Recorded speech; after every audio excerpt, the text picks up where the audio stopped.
The graph. The graph. So I don't know if everybody is familiar with this one or if they're a fan. So I've got a little bit of a presentation, just a quick one, to kind of give a little bit of explanation for this one. The tasking, we asked the remote viewers to observe and record the graph, its performance through the next 2 years, and to observe any market trends worth noting for that time frame and to give us graphs and data, which they did. This was created by three guys. You can see them there. Essentially what it is, it's Google for blockchain. It's a decentralized indexing and querying protocol for blockchain data, particularly Ethereum data. And we can see it's coin market cap data so far this year. So I don't know, were you any of you guys familiar with this thing? I am. I own some. Never heard of it. I'm a big fan. This is one of the few crypto projects out there now that is really utilizing AI. They're utilizing it in their indexing protocols. So they are utilizing it. I just got some recently. I think it's going to be a good one. Nice. I like that we have like a fan of it, and then it seems like the rest of the panel is like, I don't know what the heck this thing is. So I mean, it's always fun. All right. Well, why don't we start this time with Nyiam? For the tech, felt like there was kind of like this stop go pattern to it. Felt like a fad or a meme, or like it has haters. Like that's the sense I got. Like some people wonder like, why does this exist? So I thought that was kind of an interesting. I never got that on a crypto thing before. Create popular opinion creates pumps. I got that sense there. So yeah, this one felt really different. It didn't really feel like transfers, or I didn't really get anything that I usually get on a usual crypto for technology. And the charts, it felt like, at least at the end of the second half or the end of all three, felt more on the negative side. Some positives here in the year chart, but they feel more short term than long term. So not feeling so hot on that one.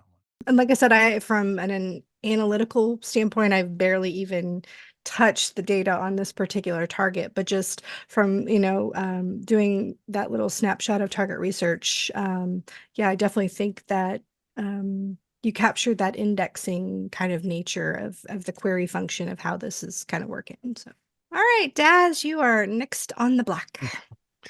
The ideograms here do show its current downward motion. And I saw they're very similar to Nyiam's ideograms. There's this downward motion, which I think where they're happening right now, but very soon there will be an upwards trend to it. But I had a weird feeling this felt totally off this RV session. It had a jumpy feeling. They had people issues, something to do with staff. And I had a whole mad scientist feel to this target. Again, this feels like this is because I wrote here, a little graphing. This is the action that's going now. So it's a downtrend at the moment, but very soon it will be going in quite a steep uptrend. And it has a craziness feel. It felt very kind of unscheduled. So some of these peaks are going to be unscheduled, maybe even all of them. Very kind of crazy, chaotic movement to this one. And it just felt completely off. I had these drops here on the ideograms, and I don't even feel like this is real data now. It just felt forced and it just didn't work. Edward, what do you think? What you got? Okay, let's take a look here. So when I did my charts, they were pretty choppy. You got some ups and downs and all that, but it was very choppy. And if this is true, and if the other guy's sessions are true, then I might have to sell mine because I was way more excited about it than how I felt about it in the session. So we shall see. All right. It is time for Dick. Let me start with, I just looked something up while you guys were talking. Let me show you something. I saw this woman, right? And I said, she's important to this because she talks about it. And ladies and gentlemen, I give you Tegan Klein, after raising $2.25 million to help the Graph build an open source tool that lets Ethereum developers understand how their products is being used.